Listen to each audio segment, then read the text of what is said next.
എല്ലാവർക്കും നമസ്കാരം. ഇന്ന് നമ്മളൊരു പിക്കിളാണ് ചെയ്യുന്നത്, ചിക്കൻ പിക്കിൾ. അപ്പോൾ ട്രൈ ചെയ്യാൻ നോക്കിയിട്ട് ലൈക്ക് ചെയ്യാനും കമന്റ് ചെയ്യാനും ഷെയർ ചെയ്യാനും മറക്കരുത്. അപ്പോൾ നമ്മുടെ ചിക്കൻ പിക്കിൾ എങ്ങനെ ഉണ്ടാക്കുന്നത് നോക്കാം. അപ്പോൾ നമ്മുടെ ചിക്കൻ പിക്കിൾ ഉണ്ടാക്കാനായിട്ട് ഞാനിവിടെ ഒരു 1/2 കിലോ ചിക്കൻ ബ്രസ്റ്റ് എടുത്തിട്ടുണ്ട്. ഇത് ചെറുതായിട്ട് കട്ട് ചെയ്തെടുത്താണ് കേട്ടോ. അതായത് നമ്മുടെ ഫിഷ് പിക്കിളിനൊക്കെ നമ്മൾ കട്ട് ചെയ്തെടുക്കില്ലേ, അതുപോലെ കട്ട് ചെയ്തെടുക്കുക. എന്നിട്ട് നന്നായിട്ട് വാഷ് ചെയ്തിട്ട് വെള്ളം ഒട്ടും ഇല്ലാതെ വേണോട്ട് എടുക്കാനായിട്ട്. അതിനുശേഷം നമുക്ക് കുറച്ച് മുളക് പൊടിയൊക്കെ ഇട്ടിട്ടൊന്ന് മാരിനേറ്റ് ചെയ്ത് വെക്കണം. അപ്പോൾ മാരിനേറ്റ് ചെയ്ത് വെക്കാനായിട്ട് നമുക്ക് ഒരു ബൗൾ എടുക്കാം. അതിലേക്ക് ഒരു 1/2 ടീസ്പൂൺ മഞ്ഞൾപ്പൊടി ഇട്ട് കൊടുക്കുക. അടുത്തതായിട്ട് 2.5 table spoon Kashmiri chilli powder ഇട്ട് കൊടുക്കുക. അപ്പോൾ ചില്ലി പൗഡർ നിങ്ങൾ കാശ്മീരി ചില്ലി പൗഡർ അല്ല എടുക്കുന്നതെങ്കിൽ സാധാരണ എരിവുള്ള മുളക് പൊടിയാണെങ്കിൽ ഒരു 1.5 ടേബിൾ സ്പൂൺ ഇട്ടാൽ മതിയാവും കേട്ടോ. ഒരു 1/4 കപ്പ് വിനീഗർ ഒഴിച്ച് കൊടുക്കുക. നമ്മുടെ ചിക്കന് ആവശ്യത്തിനുള്ള ഉപ്പിട്ട് കൊടുക്കുക. ഇനി നന്നായിട്ടൊന്ന് മിക്സ് ചെയ്തിട്ട് നമ്മുടെ ചിക്കൻ ഇതിലേക്ക് ഇട്ടിട്ട് നന്നായിട്ട് കോട്ട് ചെയ്തെടുക്കുക.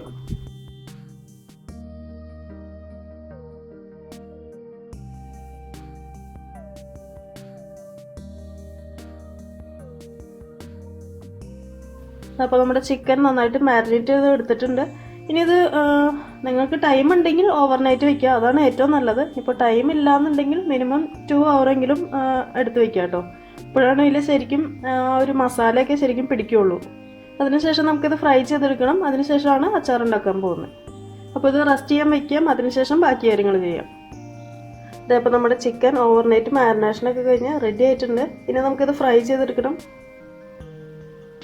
അപ്പോൾ നമ്മുടെ ചിക്കൻ ഫ്രൈ ചെയ്തെടുക്കാനായിട്ട് ഒരു പാനോ അല്ലെങ്കിൽ ഒരു ചീനച്ചട്ടി എടുക്കുക. ചൂടായിട്ട് വരുമ്പോൾ അതിലേക്ക് നമുക്ക് എണ്ണ ഒഴിച്ച് കൊടുക്കാം. ഞാനിപ്പോൾ നല്ലെണ്ണയാണ് യൂസ് ചെയ്യുന്നത്. ഫ്രൈ ചെയ്യാനും അച്ചാർ ഉണ്ടാക്കാനും ഈ നല്ലെണ്ണ തന്നെയാണ് കേട്ടോ യൂസ് ചെയ്യുന്നത്. അപ്പോൾ നിങ്ങൾക്ക് വേണമെങ്കിൽ സൺഫ്ലവർ ഓയിൽ യൂസ് ചെയ്യാം. ഇത് ഇരുമ്പിൻ്റെ ഒരു വലിയ ചീനച്ചട്ടിയാണ് കേട്ടോ, അതുകൊണ്ട് ഇതിൽ എണ്ണ ഒഴിച്ചത് അറിയാനില്ല. കാരണം ഏകദേശം ഇപ്പോൾ ഒരു 150 ഗ്രാമോളം എണ്ണ ഞാൻ ഒഴിച്ചിട്ടുണ്ട്. പക്ഷേ ഇതിൽ ഒന്നും ഇല്ലാത്ത പോലെ തോന്നുന്നുണ്ട്. ഇനിയിപ്പോൾ നമ്മുടെ ചിക്കൻ ഇതിലേക്ക് ഇട്ടിട്ട് ഫ്രൈ ചെയ്തെടുക്കാം. ഇപ്പോൾ 2-3 ട്രിപ്പായിട്ട് ഇതിൽ പറ്റുള്ളൂ, കാരണം കുഴിവുള്ളൊരു പാത്രമാണല്ലോ. അപ്പോൾ അതുകൊണ്ട് 2-3 ട്രിപ്പായിട്ടാണ് ഫ്രൈ ചെയ്തെടുക്കാൻ പോണത്.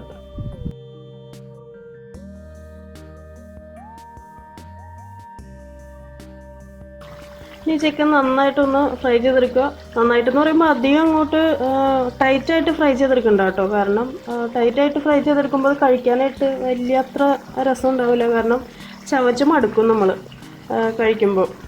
അത് പറയാൻ കാരണം എന്താണെന്ന് വെച്ചാൽ ഇവിടെ ഞങ്ങളുടെ ഒരു നെയ്ബറുണ്ട്, ഹൈദരാബാദുകാരൻ. അപ്പോൾ ആൾ നാട്ടിൽ പോയി വന്നപ്പോൾ ഇതുപോലെ ചിക്കൻ്റെ പിക്കിൾ കൊണ്ടുവന്ന് തന്നായിരുന്നു. അപ്പോൾ അതിലേക്ക് എടുക്കുന്ന ചിക്കൻ്റെ പീസ് കഴിച്ചിട്ടുണ്ടല്ലോ, ചവച്ച് മടുത്ത് അതുപോലെയാണ് അത് ഫ്രൈ ചെയ്തെടുത്തേക്കുന്നത്.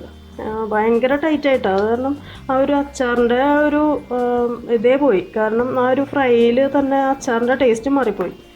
പിന്നെ നമ്മൾ അധിക അളവിലൊക്കെ എടുത്തിട്ട് കുറേ നാൾ സൂക്ഷിക്കാനായിട്ടാണെങ്കിൽ ഇതുപോലെ നന്നായിട്ട് ടൈറ്റായിട്ട് വറുക്കണം കേട്ടോ. അതല്ല അത് അധികം ഫ്രൈ ആവാണ്ടിരിക്കുകയാണെങ്കിൽ അത് കേടായി പോകാനുള്ള ചാൻസ് ഉണ്ട്. അപ്പോൾ നമ്മുടെ ചിക്കൻ ഏകദേശം ഫ്രൈ ആയി വന്നിട്ടുണ്ട്. അതിൽ ആ വെള്ളമൊക്കെ വറ്റിയിട്ടുണ്ട്. ഇനി നമുക്കത് മാറ്റാം. എന്നിട്ട് ബാക്കിയുള്ള ചിക്കനും ഇതുപോലെ തന്നെ ഫ്രൈ ചെയ്തെടുക്കാം.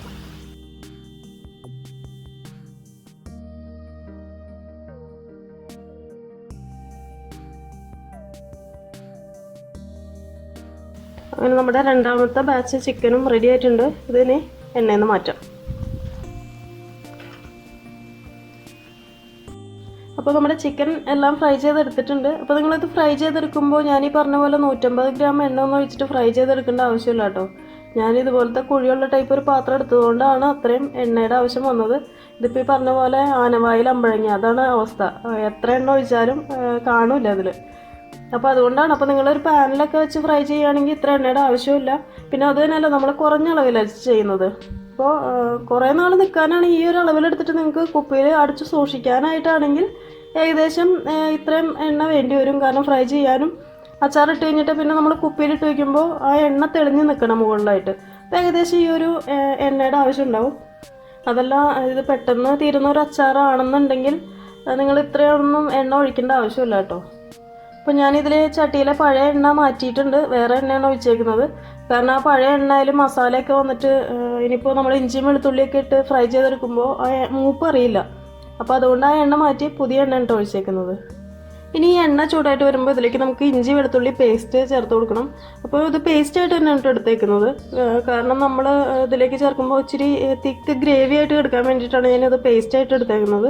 അതെല്ലാം നിങ്ങൾക്ക് പീസായിട്ട് വേണമെങ്കിൽ അതുപോലെ കട്ട് ചെയ്ത് ഇടാവുന്നേ ഉള്ളൂ, അത് പ്രശ്നമൊന്നുമില്ല. അപ്പോൾ ഇതിൻ്റെ അളവെന്ന് പറയുമ്പോൾ ഇതുപോലത്തെ വലിയ ടൈപ്പ് വെളുത്തുള്ളിയാണ് എടുത്തേക്കുന്നത്. അതൊരു 10 എണ്ണം എടുത്തിട്ടുണ്ട്. അതുപോലെ വലിയ ഒരു പീസ് ഇഞ്ചിയും എടുത്തിട്ടുണ്ട്. ഇത് നമ്മൾ മിക്സിയുടെ ചെറിയ ജാറിലിട്ടിട്ട് അരച്ചെടുക്കുക, വെള്ളം ഒട്ടുമില്ലാതെ കേട്ടോ. വെള്ളത്തിന് പകരം നിങ്ങൾക്ക് വേണമെങ്കിൽ കുറച്ച് ഓയിൽ ഒഴിച്ചിട്ട് അരച്ചെടുത്താലും മതി.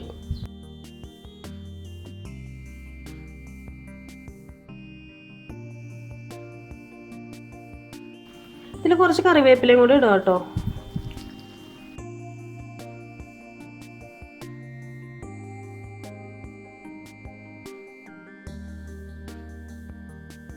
അങ്ങനെ നമ്മുടെ ഇഞ്ചിയും വെളുത്തുള്ളിയും കറിവേപ്പിലയൊക്കെ നന്നായിട്ട് മൂത്ത് വന്നിട്ടുണ്ട്. ഇനി സ്റ്റൗ ഒന്ന് ഓഫ് ചെയ്യാം കേട്ടോ. ഓഫ് ചെയ്തതിന് ശേഷം നമുക്ക് പൊടികൾ ചേർത്ത് കൊടുക്കാം. ആദ്യം ഇതിലേക്ക് മുളക് പൊടി ഇട്ട് കൊടുക്കാം. അപ്പോൾ മുളക് പൊടിയുടെ അളവെന്ന് പറയുമ്പോൾ നമ്മൾ ചിക്കനിൽ ഓൾറെഡി ഇട്ടിട്ടുണ്ട്. അപ്പോൾ ചിക്കനിൽ ഉപ്പും അതുപോലെ തന്നെ മുളകും പുളിയൊക്കെ കറക്റ്റാണ്. ഇപ്പോൾ അത്യാവശ്യത്തിനുണ്ട്. ഇനിയിപ്പോൾ നമുക്ക് ഗ്രേവിയുടെ കാര്യത്തിന് നോക്കിയാൽ മതി. അപ്പോൾ ഗ്രേവിയിലേക്ക് ഞാനിപ്പോൾ ഒരു 2 table spoon Kashmiri chilli powder ഇട്ടിട്ടുണ്ട്. അപ്പോൾ നിങ്ങൾ എരിവുള്ള മുളക് പൊടിയാണ് യൂസ് ചെയ്യുന്നതെങ്കിൽ അതിനനുസരിച്ചിട്ട് കുറച്ചിട്ട് വേണോട്ട് ഇടാനായിട്ട്. ഇപ്പോൾ 2 table spoon Kashmiri chilli powder ഇട്ട് കൊടുക്കുക. 1/2 ടീസ്പൂൺ മഞ്ഞൾപ്പൊടി, 1 ടീസ്പൂൺ കായം പൊടിച്ചത്. അപ്പോൾ നിങ്ങൾ കായത്തിൻ്റെ കട്ട പൊടിച്ചിട്ട് ചേർക്കുകയാണെങ്കിൽ ഒരു 3/4 ടീസ്പൂൺ അല്ലെങ്കിൽ 1/2 ടീസ്പൂൺ ചേർത്താൽ മതിയാവും കേട്ടോ. ഒരു 1/2 കപ്പ് വിനീഗറും കൂടെ വെച്ചിട്ട് നന്നായിട്ടൊന്ന് മിക്സ് ചെയ്യുക.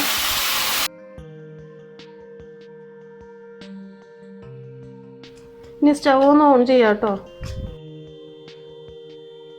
ഇനി തീ നന്നായിട്ട് കുറച്ച് വയ്ക്കുക, ലോ ഫ്ലെയിമിൽ ഇട്ടിട്ട് ഇത് പൊടി നന്നായിട്ട് മൂത്ത് വരുന്നവരെ വെയിറ്റ് ചെയ്യുക.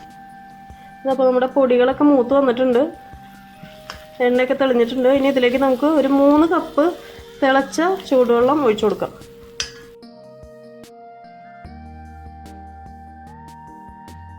നമ്മുടെ ഗ്രേവിക്ക് ആവശ്യത്തിനുള്ള ഉപ്പിട്ട് കൊടുക്കാം. ഇനി നന്നായിട്ടൊന്ന് തിളയ്ക്കണം. തിളച്ച് ഏകദേശം ഒരു 2.5 കപ്പൊക്കെ ആകുമ്പോഴത്തേനും നമുക്ക് ചിക്കൻ ഇട്ട് കൊടുക്കാം. അപ്പോൾ നമ്മുടെ വെള്ളം ഒഴിച്ചത് അത് ഏകദേശം 1/2 കപ്പോളം വറ്റി വന്നിട്ടുണ്ട്. ഇതിലേക്ക് നമുക്കിനി ചിക്കൻ്റെ പീസ് ഇട്ട് കൊടുക്കാം. ഇപ്പോൾ നമ്മൾ ചിക്കൻ്റെ പീസ് ഇട്ട് കൊടുത്തിട്ടുണ്ട്. ഇനിയിപ്പോൾ ഈ 2.5 കപ്പ് വെള്ളം എന്നുള്ളടുത്തത് 1.5 കപ്പായിട്ട് മാറണം, അത് വറ്റി വരണം. അപ്പോഴത്തേനും ആ ഗ്രേവിയൊക്കെ നന്നായിട്ട് തിക്കായിട്ട് വരും. അപ്പോൾ തീ മീഡിയം ഫ്ലെയിമിൽ വെച്ചിട്ട് ഈ വെള്ളം വറ്റിച്ചെടുക്കാം. അങ്ങനെ നമ്മുടെ അച്ചാറിൽ വെള്ളമൊക്കെ വറ്റി കറക്റ്റ് പരുവത്തിന് എത്തിയിട്ടുണ്ട്. ഇപ്പോൾ ഈ ഒരു ലെവലിലുണ്ടായിരുന്ന വെള്ളമാണ് കേട്ടോ. ഈ ഒരു ലെവലിലുണ്ടായ വെള്ളമാണ് ഇതുപോലെ വറ്റിച്ചെടുത്തേക്കുന്നത്. അപ്പോൾ ഈ ഒരു തിക്നെസ് മതി. ഇനിയിപ്പോൾ ഒന്നും കൂടെ തണുക്കുമ്പോൾ ഒന്നും കൂടെ തിക്കായിട്ട് വരും. അപ്പോൾ നമുക്ക് ഇനി ഇതിൽ ഫൈനലായിട്ട് ചെയ്യാനുള്ള കാര്യങ്ങളൊക്കെ ചെയ്യാം. 1 ടീസ്പൂൺ പഞ്ചസാര ഇട്ട് കൊടുക്കുക, 1 നുള്ള് ഉലുവാപ്പൊടി ഇട്ട് കൊടുക്കുക. അധികം ഇടണ്ട കേട്ടോ, കയ്പ്പ് വീഴും. 1/2 ടീസ്പൂൺ ഗരം മസാല പൊടിയും കൂടെ ഇട്ട് കൊടുക്കാം.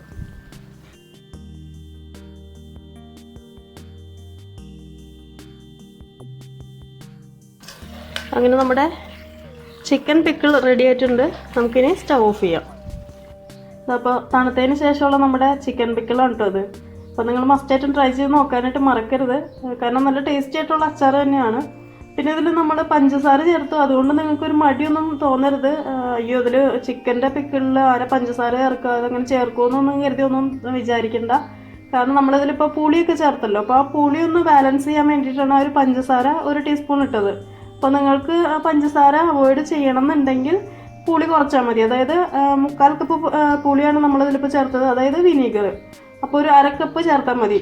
ആദ്യം നമ്മൾ മാരിനേറ്റ് ചെയ്ത് വയ്ക്കുമ്പോൾ ഒരു 1/4 കപ്പും പിന്നെ പൊടികൾ മൂപ്പിക്കുമ്പോൾ ഒരു 1/4 കപ്പും കൂടെ ചേർത്ത് കൊടുത്താൽ മതി, പഞ്ചസാര ഇടാൻ താല്പര്യമില്ലാത്തവർക്ക്. അതല്ലാത്തവരാണെങ്കിൽ നോർമൽ ഇപ്പോൾ ഞാൻ ഈ ചെയ്ത പോലെ തന്നെ ചെയ്യാം. അപ്പോൾ മസ്റ്റായിട്ടും ട്രൈ ചെയ്യുമെന്ന് വിചാരിക്കുന്നു. വീണ്ടും മറ്റൊരു റെസിപ്പി ആയിട്ട് കാണാം. അതുവരേക്കും താങ്ക് യു.